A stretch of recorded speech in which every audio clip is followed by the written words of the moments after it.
You're listening to The Real Eddy Rivera Show. All right, guys, I got something for you today. The Code of the Father, 12 principles that turn boys into strong men. You see, us fathers, we're not just raising these kids. We're sharpening them into something that the world will one day see.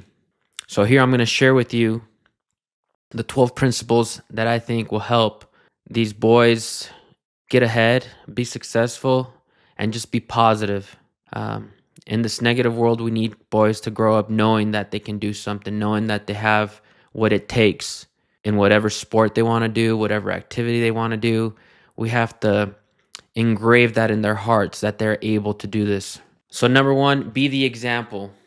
See, children imitate what they see. You can lecture them, you can tell them what to do, you can give them the best words of advice, but they're not going to always follow the words. They're going to follow the action. So you got to talk the talk and walk the walk. You got to be that person you want them to be. You want them to be honest. You want them to be disciplined. You want to be respectful. You want them to be hardworking. You have to be that. They have to see that. They have to see you doing all these things you're asking of them. Follow my example as I follow the example of Christ. 1 Corinthians 11:1. So it's in the Bible, guys. They're going to see it and they're going to do it. Number 2, teach responsibility early. Responsibility creates confidence. And it's little things. My son's 4 years old. Just pick up after yourself. Pick up your toys. Pick up your shoes. If we're out playing basketball, baseball, pick up your tee. Pick up your basketball. Put it away. And give them those tasks so they feel confident that the next day it's going to be there. They feel they can do something on their own. Finish what they start.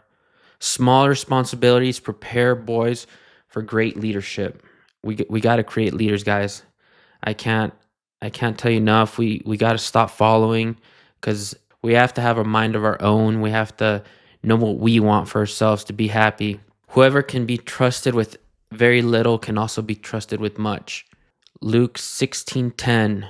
So we got to trust our boys with the little. We got to teach him those small tasks. So eventually those small tasks begin to bigger things. Drive a car, drive a truck. I have a construction company. Eventually, if he wants to, he'll help me with haul trailers, drive the boom truck. So we build them up since they're little, 2, 3 years old, engrave it in their hearts that they can do big things. Number 3, teach emotional control. Real strength is self-control. Teach him to breathe before reacting, think before speaking, stay calm under pressure. A man who controls himself is stronger than a man who can conquer a city. Proverbs 16:32. This is something that I learned later on, maybe even just a few years ago. I used to have anger issues, stress problems, and it used to really come out. It used to really, if I was mad, everybody knew I was mad. If I felt some kind of way, people knew I felt some kind of way. So the self-control comes by the peace God gives you, knowing that everything's under control, knowing that if you're going through a hard time, there's still a plan. You're going through a hard time for a lesson, not a loss. It's only a season. It's only a season of growth. Every failure, I've learned that God gives you on top every time. He has not let me down once. So we got to teach that to our kids. Just yesterday, actually, I got a story. Yesterday, we went to the mall to return some sneakers my wife got for her birthday. And my son, he's turning into a sneaker kid himself. And I love shoes. I toned it down after I got my family, but man, it was probably a monthly thing with these shoes. So now my son's in this, I want the nicer shoes. He has an idea of what he likes, and it's awesome to see. And praise God that we have the means to be able to provide him with what he wants, but we also have to teach him that he's not always going to get what he wants. We go into a store, and he's been looking for gold shoes, all gold shoes, which I'm not a fan of, but I'll let him be. We found some. some Nike Dunks, and they were black. They had a gold swoosh, and I liked them, but he's wearing white and black Dunks already. The Pandas, I think they call them. So it's the same shoe. There were some gray ones that he liked. So it's gray. It's all white with gray accent, gray swish, and he loved them. He's like, Dad, I want them. I was like, okay, we'll think about it. And then we walked around the store, and my wife didn't find what she needed. We were in the wrong store to begin with. And I told him we're not taking the shoes. And he got sad, but I want them, Dad. And I was like, we're not going to take them. Let's go to another store.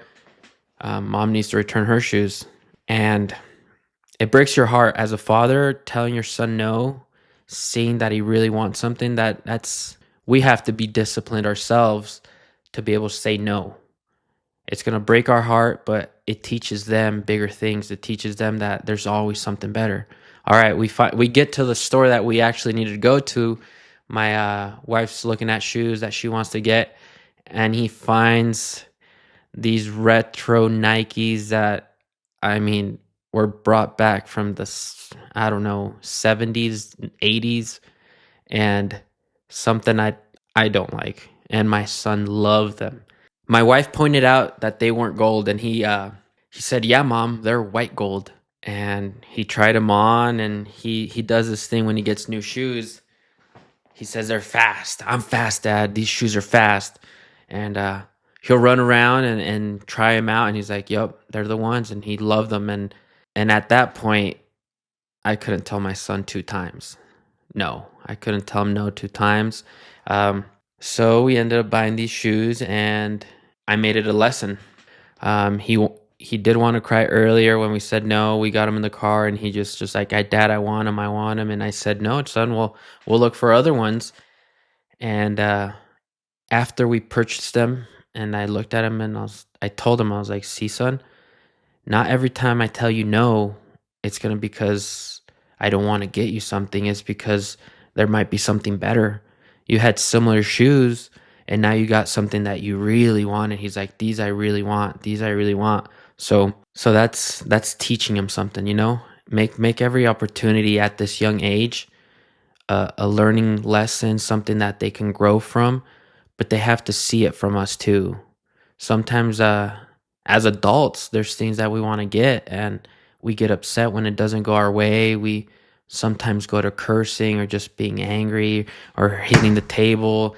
They don't need to see that, because they're going to learn. Oh, when my dad gets mad, he hits the table, and he'll start doing it. We'll get upset or slamming doors. We just have to be very, very careful on how we act around them, because, man, they're just sponges taking it all in. Number 4, teach him how to work. Nothing valuable comes without an effort. Let him see you work hard, solve problems, keep your word, show up even when you're tired. And that one's hard. That one's show up when you're tired, not just to work, guys, not just to your workout, not just for your work, not just for this podcast. Sometimes we don't want to do things, and who gets the short end of the stick is sadly our families. They have to see that even though dad's tired, even though work kicked his butt, he still gets outside and plays some ball with me. He still gets outside and puts that ball on the tee and catches and throws with him. Dad still plays football with me. Dad still has the time to carry me. And sometimes my son tells me, Dad, can you carry me? And yes, son, I'm gonna carry you.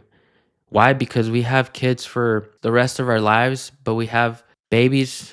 My wife was telling me we have a newborn for 8 weeks. After a newborn, she turns into, she's not a toddler. They just grow so fast.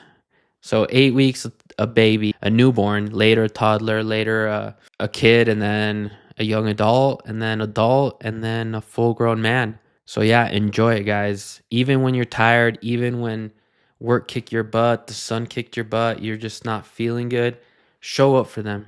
Show up for them, because that's going to mean the world. And it's part of work. Character is built through work. Proverbs 14:23. Number 5, teach them to honor women. Your son will learn how to treat a woman by watching how you treat his mother. Lead with respect, patience, kindness, honor. Your marriage becomes his blueprint. Ephesians 5:25.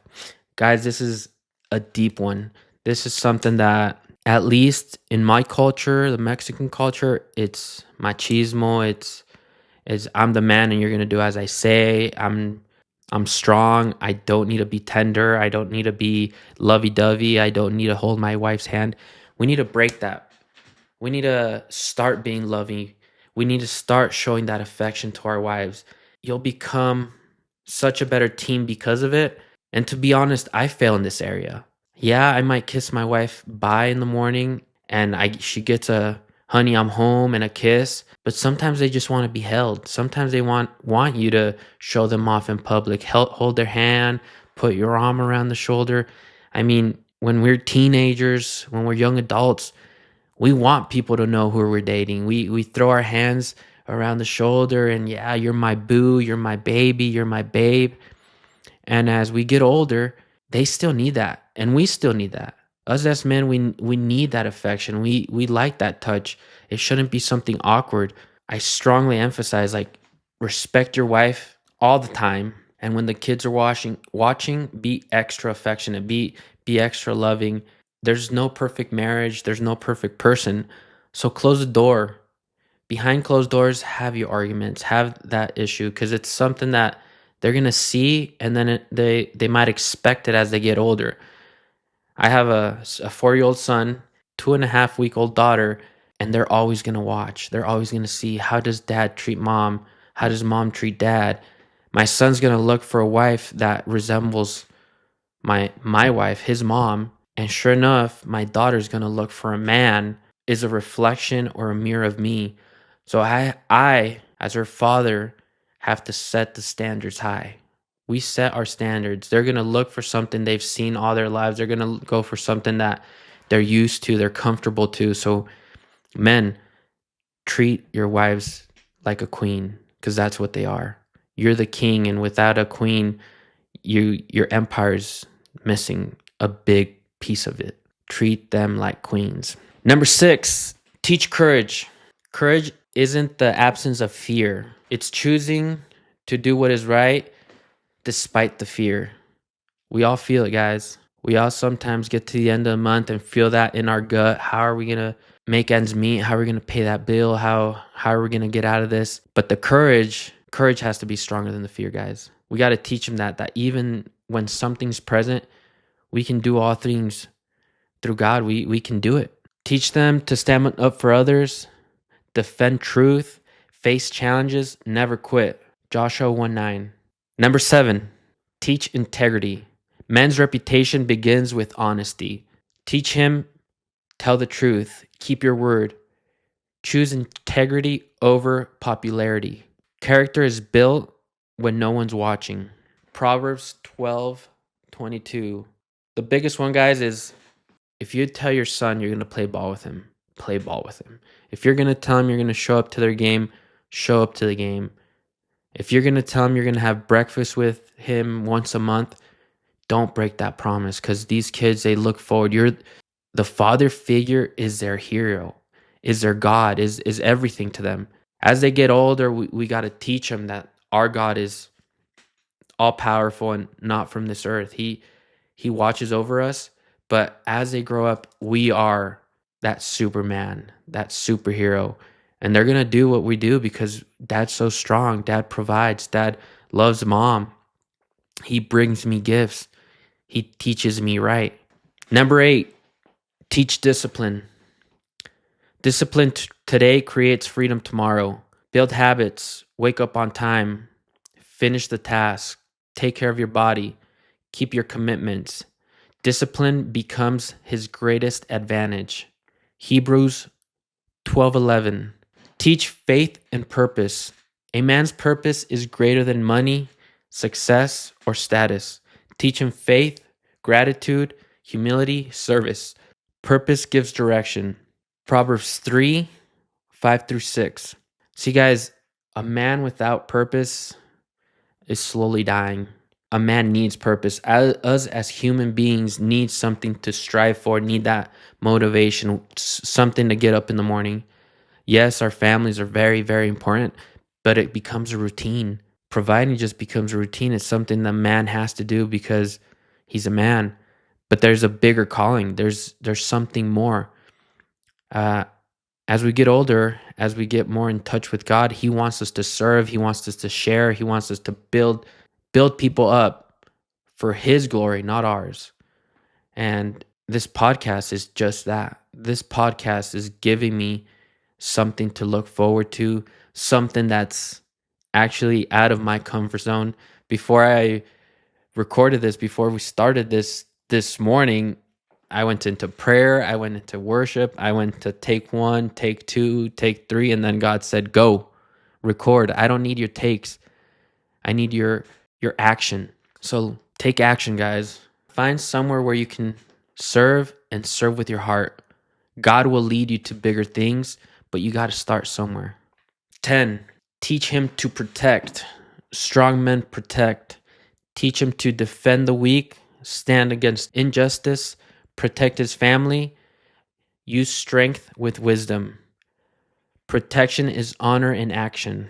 Psalm 82, 3 and 4. Guys, you got to teach them to stand up for what is right. Build them up and make them strong for themselves. But when they see something not right and they truly know and believe it's not correct, to stand up for it. And if they can't do it themselves, build that relationship, build that confidence in them, and that they can come to you and tell you about it.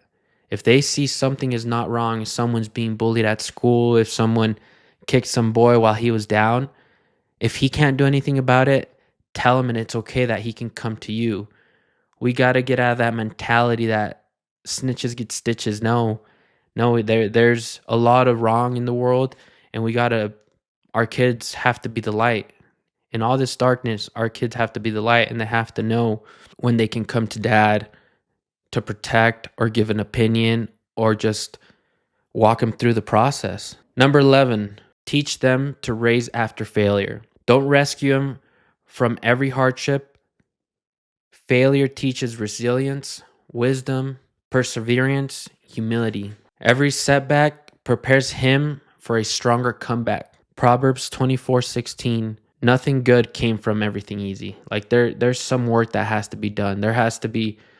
You got to give something to get something. And if you never did work for it, well, good for you. But this world is hard. This world will kick your butt. And like Rocky said, it will kick you down and keep you on your knees till you let it. Sometimes we got to fall and get back up. Fall and get back up. You made a wrong decision. You made a wrong investment. Don't stay there because he's watching. Oh, my dad back in 2000, whatever, he went bankrupt and he never got back from it. No, let's grow. We got to build it up. No matter how many times we fall, they're watching. That gives us even more motivation to stand up because we're not standing up for ourselves. We're standing up for our families and those little people that are watching. All right, guys, we came to number 12, and it should have been probably number 1. We got to teach our kids how to love. Strength without love becomes hardness. Teach them, love God, love people, serve others, value family. Strongest man is the one who leads with love. 1 Corinthians 13:13. Let's teach our kids how to love one another, of course. Love your neighbor as you do yourself, the Bible says. But we got to teach them how to love what they do, where they go, what they serve into. Because, yeah, you can go to a job for 20 years, and if you hate what you do, you're going to carry that inside of you. You're going to bring that home with you. We got to provide, but we got to find an area where we're joyful, do it with joy. It's not all about the paycheck, guys. It's about living good and having peace, bringing that peace home with you and sharing it with your families. The Father's truths.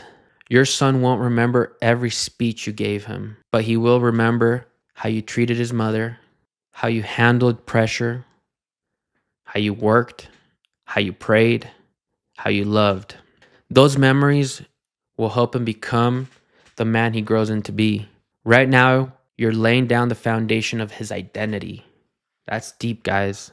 You're helping him build the person he's going to be, the person that the world is going to see. This person that is watching you, this little person that's watching you, is taking it all in, and he's going to imitate. He's going to do it. So let's build him up. Let's build him up and set him up for success. Train up a child in the way he should go, and when he is old, he will not depart from it. Proverbs 22:6. All right, guys, there's the 12 of them. We're getting started, and I'll get better. I promise you that. So we'll catch you on the next one. Remember, we build, we grow, and we win. Thank you for watching.